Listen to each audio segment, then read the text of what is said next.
नमस्कार। अनियमित संविदा, दैनिक वेतनभोगी कर्मचारी, प्लेसमेंट, ठेका कर्मचारी और जितने भी अनियमित के तौर पर कर्मचारी काम कर रहे हैं उनके लिए एक बहुत ही महत्वपूर्ण खबर मैं लेकर आया हूं। ईपीएफ, ईएसआईसी, ग्रेजुटी, सैलरी और नियमितीकरण से संबंधित कई महत्वपूर्ण खबरें अनियमित कर्मचारियों को लेकर आज इस वीडियो में पूरी जानकारी मैं दूंगा कि किस प्रकार से सरकारें अनियमित संविदा, दैनिक वेतनभोगी कर्मचारी, ठेका कर्मचारी, प्लेसमेंट कर्मचारियों का शोषण कर रही हैं, जिसको लेकर अब हाईकोर्ट के द्वारा लगातार कर्मचारियों के पक्ष में निर्णय दिए जा रहे हैं, जिससे सरकारों को कहीं ना कहीं झटका लग रहा है। इसके साथ ही केंद्र सरकार के द्वारा जो 4 नए श्रम कानून बनाए हैं उसके तहत अब सैलरी, ग्रेजुटी कैसे फिक्स होगी, इसके बारे में भी आपको पूरी जानकारी इस वीडियो के माध्यम से दूंगा। जानकारी बताने से पहले आपसे निवेदन है कि अगर पहली बार आप इस चैनल पर आए हैं तो चैनल को सब्सक्राइब करें, बेल आइकन को प्रेस कर लें, जिससे आपको हमारे द्वारा जो भी नया वीडियो बनाया जाता है उसका नोटिफिकेशन सबसे पहले मिल जाए। तो साथियों, सबसे पहले बात कर लेते हैं केंद्र सरकार के द्वारा जो नए श्रम कानून बनाए हैं उसके तहत कर्मचारियों को सैलरी, ग्रेजुटी और जो अन्य लाभ हैं वह कैसे मिलेंगे, कैसे इसका फिक्सेशन होगा और कर्मचारियों को इससे क्या कुछ लाभ होंगे। तो साथियों, आपको बताना चाहूँगा कि हाल ही में केंद्र सरकार के द्वारा नया लेबर कोड लागू कर दिया है और जो नया लेबर कोड है इसके लागू होने के बाद अब नौकरी पेशा लोगों में सैलरी, पीएफ और ग्रेजुटी को लेकर कन्फ्यूजन बना हुआ था। लेकिन इस उलझन को सुलझाने के लिए श्रम मंत्रालय ने नए लेबर कोड के ड्राफ्ट रूल्स और उससे जुड़े सवाल जवाब सार्वजनिक कर दिए हैं। इस ड्राफ्ट में सरकार ने साफ साफ बताया है कि आने वाले समय में कर्मचारियों की सैलरी कैसे बनेगी, वेतन किसे माना जाएगा और ग्रेजुटी की जो गणना है वह किस आधार पर होगी। स्टेक होल्डर्स को 45 दिन के भीतर अपने सुझाव इसमें दे सकते हैं। वेतन की नई परिभाषा की अगर बात करें तो ड्राफ्ट में साफ साफ किया गया है कि भत्ते में बेसिक पे, महंगाई भत्ता, डीए और रिटेनिंग अलाउंस शामिल होंगे। बेसिक सैलरी कुल वेतन का 50% होगा, बाकी हिस्से में PF, bonus, commission, HRA, overtime ये सब शामिल होंगे। वहीं पर कंपनियां बेसिक सैलरी को कम और अलाउंस को ज़्यादा रख के वैधानिक देनदारियों से अब नहीं बच पाएगी। इसका जो फ़ायदा है पीएफ और ग्रेजुटी में मिलेगा। अब बात कर लेते हैं कि सैलरी का जो कैलकुलेशन है वह कैसे होगा। तो इसके लिए भी दिशा निर्देश जारी किए गए हैं और जो दिशा निर्देश जारी किए गए हैं उसके तहत अब न्यूनतम मजदूरी दैनिक आधार पर तय होगी और फिर एक स्टैंडर्ड फार्मूला यूज करके इसे प्रति घंटा और मंथली बेजेज में बदला जाएगा। इसकी गणना एक सामान्य कामकाजी वर्ग के परिवार की ज़रूरतों को ध्यान में रखकर होगी और इसमें भोजन, कपड़े, घर का किराया, ईंधन, बिजली, शिक्षा, मेडिकल खर्च और अन्य बुनियादी ज़रूरतें शामिल हैं। केंद्र सरकार एक राष्ट्रीय न्यूनतम मजदूरी तय करेगी और कोई भी राज्य इसके नीचे का जो आंकड़ा है वह तय नहीं कर सकेगा। जो भी केंद्र सरकार के द्वारा न्यूनतम मजदूरी तय की जाएगी वही सभी राज्यों को देनी होगी। अब बात कर लेते हैं कौन कौन से भुगतान वेतन में शामिल नहीं होंगे। तो ड्राफ्ट में यह भी साफ किया गया है कि कुछ भुगतान वेतन का हिस्सा नहीं माने जाएंगे। इसमें परफॉर्मेंस आधारित इंसेंटिव, वेरिएबल पे और रीइंबर्समेंट आधारित जो भुगतान हैं शामिल हैं। इसके अलावा लीव एनकैशमेंट को भी अलाउंस का हिस्सा नहीं माना जाएगा और यह स्पष्टता इसलिए भी ज़रूरी थी क्योंकि कंपनियां और कर्मचारियों के बीच इसको लेकर काफ़ी भ्रम बना हुआ था। बात करते हैं ग्रेजुटी के जो नए नियम है उसके बारे में। तो नई व्यवस्था में ग्रेजुटी की जो गणना है अब केवल बेसिक सैलरी पर नहीं होगी बल्कि आखिरी बार मिलने वाले वेतन के आधार पर होगी। जिनकी सैलरी अलाउंस हैवी थी उनकी ग्रेजुटी बढ़ सकती है और ग्रेजुटी का जो नया नियम है पीछे की तारीख से लागू नहीं होगा। ये व्यवस्था 21 नवंबर 2025 से प्रभावी मानी जाएगी, यानी कि जो कर्मचारी इस तारीख के बाद नौकरी छोड़ेंगे या रिटायर्ड होंगे उन्हें ग्रेजुटी नए नियमों के तहत मिलेगी।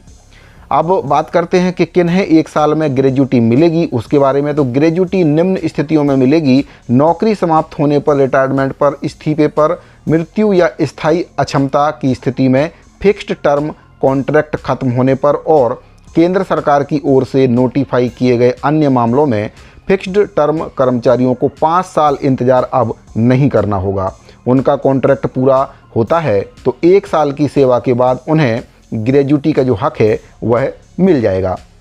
तो ये सारे जो लाभ हैं वह नए लेबर कोड के तहत जो कर्मचारी हैं उनको मिलेंगे। फैक्ट्रियों में जो काम करने वाले कर्मचारी हैं, ओवर टाइम अगर वे काम करते हैं तो ओवर टाइम का भी उनको वेतन अब कंपनियों को देना होगा। कंपनियों की जो मनमानी है वह अब नहीं चलेगी। साथियों, बात कर लेते हैं नियमितीकरण को लेकर। तो नियमितीकरण को लेकर भी पंजाब और हरियाणा हाईकोर्ट के द्वारा एक बहुत ही महत्वपूर्ण और ऐतिहासिक फैसला कर्मचारियों के पक्ष में दिया गया है। अभी तक कर्मचारियों का जो शोषण है सभी राज्यों की सरकारें करती आ रही हैं, और अब जो निर्णय हाई कोर्ट के द्वारा दिया गया है उससे पंजाब हरियाणा के साथ साथ अन्य राज्य की जो सरकारें हैं उनकी भी टेंशन बढ़ने वाली है। आपको बताना चाहूँगा कि पंजाब एवं हरियाणा हाई कोर्ट ने दैनिक वेतन, कॉन्ट्रैक्ट और एड हॉक आधार पर बरसों से काम कर रहे कर्मचारियों के हक में ऐतिहासिक फैसला सुना दिया है। हरियाणा सरकार को इससे बड़ा झटका लग गया है। अदालत ने कर्मचारियों के नियमितीकरण से इनकार करने वाले आदेशों को रद्द करते हुए स्पष्ट निर्देश दिए हैं कि 1993, 1996, 2003 और 2011 की जो राज्य नीतियां हैं उसके तहत सभी पात्र कर्मचारियों को नियमित किया जाना चाहिए, और सभी परिणामी लाभ और 6% वार्षिक ब्याज के साथ साथ जो बकाया राशि है 8 सप्ताह में जारी करने के आदेश हाईकोर्ट ने दे दिए हैं। ये फैसला सामान्य तथ्यों वाले सभी लंबित केसों पर लागू होगा। कोर्ट ने कहा है कि कॉन्ट्रैक्ट, दैनिक वेतन या परियोजना कर्मचारी जैसे शब्द वास्तविकता नहीं बदलते हैं। वर्षों तक आवश्यक सेवाएं देने वाले कर्मचारियों को अनिश्चित काल तक अस्थायी बनाए रखना संविधान की भावना के विपरीत है। साथियों, आपने देखा होगा कि जो कर्मचारी हैं, दैनिक वेतनभोगी कर्मचारी हैं, संविदा कर्मचारी हैं, कॉन्ट्रैक्ट बेस कर्मचारी हैं, प्लेसमेंट कर्मचारी हैं, ठेका कर्मचारी हैं, ये कर्मचारी वर्षों तक अनियमित के तौर पर विभागों में अपनी सेवा दे रहे हैं, और अब सरकार ने एक ट्रेंड सा बना लिया है कि इन कर्मचारियों को वे नियमित नहीं करना चाहते हैं। लाइफ टाइम इनको कहीं ना कहीं बंधुआ मजदूर बनाए रखना चाहते हैं। तो हाई कोर्ट ने अब ये स्पष्ट कर दिया है कि काम की प्रकृति अगर नियमित वाली है तो फिर इन कर्मचारियों को सरकार अनियमित के तौर पर वर्षों तक नहीं रख सकती है। उन कर्मचारियों को मानवता के नाते सरकारों को नियमित करना होगा। ये जो निर्णय है सभी राज्यों के लिए एक मिसाल बनेगा। सुप्रीम कोर्ट के द्वारा भी नियमितीकरण को लेकर जो निर्णय है वह दिया गया है, लेकिन राज्य सरकारें कहीं ना कहीं जो नियमितीकरण का निर्णय है उसको पालन अभी तक नहीं कर पाई हैं। छत्तीसगढ़, मध्य प्रदेश सहित कई अन्य राज्यों की अगर हम बात करें तो बहुत से कर्मचारी आज तक अनियमित संविदा, दैनिक वेतनभोगी, प्लेसमेंट का जो दंश है वह झेल रहे हैं, और इनको जो वेतन है वह भी इतना कम दिया जाता है कि जहां नियमित कर्मचारी से भी आधे से कम वेतन पर वर्षों से इनसे काम कराया जा रहा है।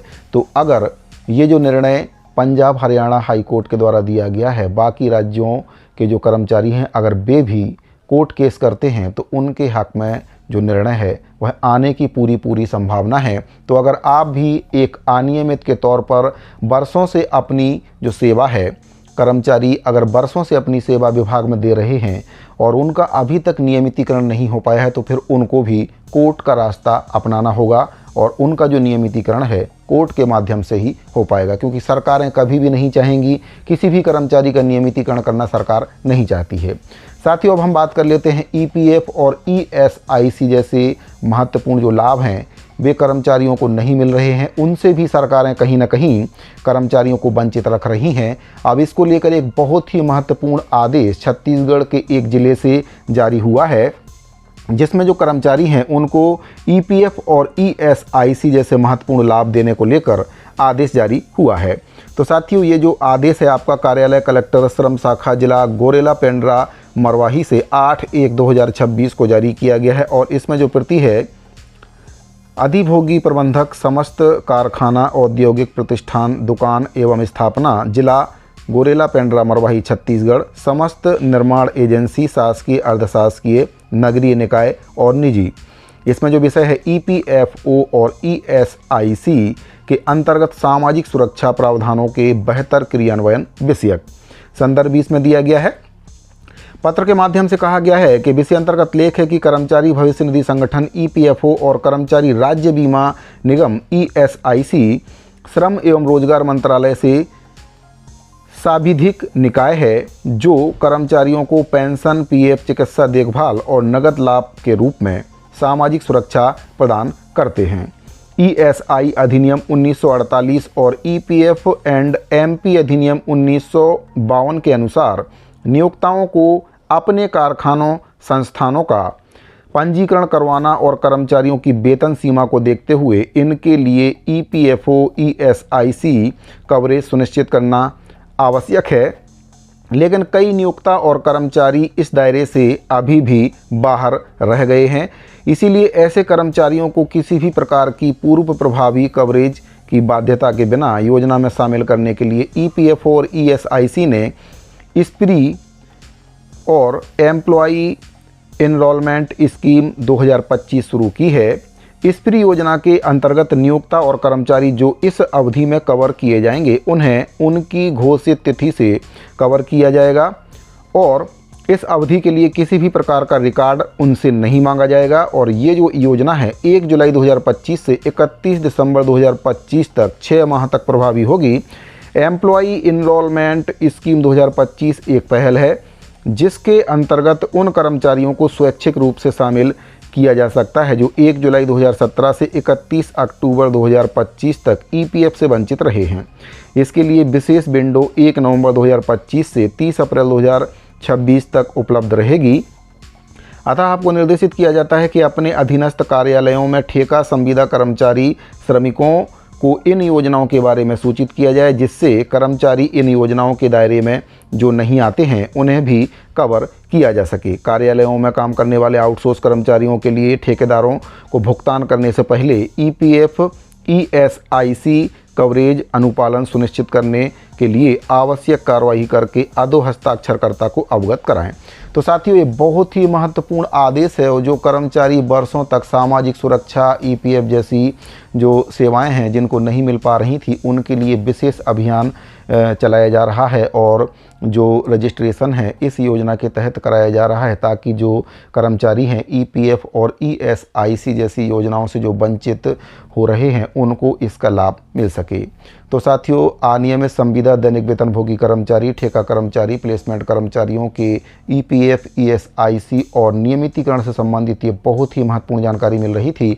उम्मीद करता हूँ कि जो दी गई जानकारी है वह आपको समझ में आई होगी और अगर आपको ये जानकारी अच्छी लगी हो तो इसको अपने दूसरे साथियों को शेयर करें, वीडियो को लाइक करें और अगर आपने अभी तक हमारे चैनल को सब्सक्राइब नहीं किया है तो चैनल को सब्सक्राइब जरूर करें। इस वीडियो फिलहाल इतना ही, मिलते हैं अगली वीडियो में। अभी के लिए दीजिए इजाज़त, धन्यवाद।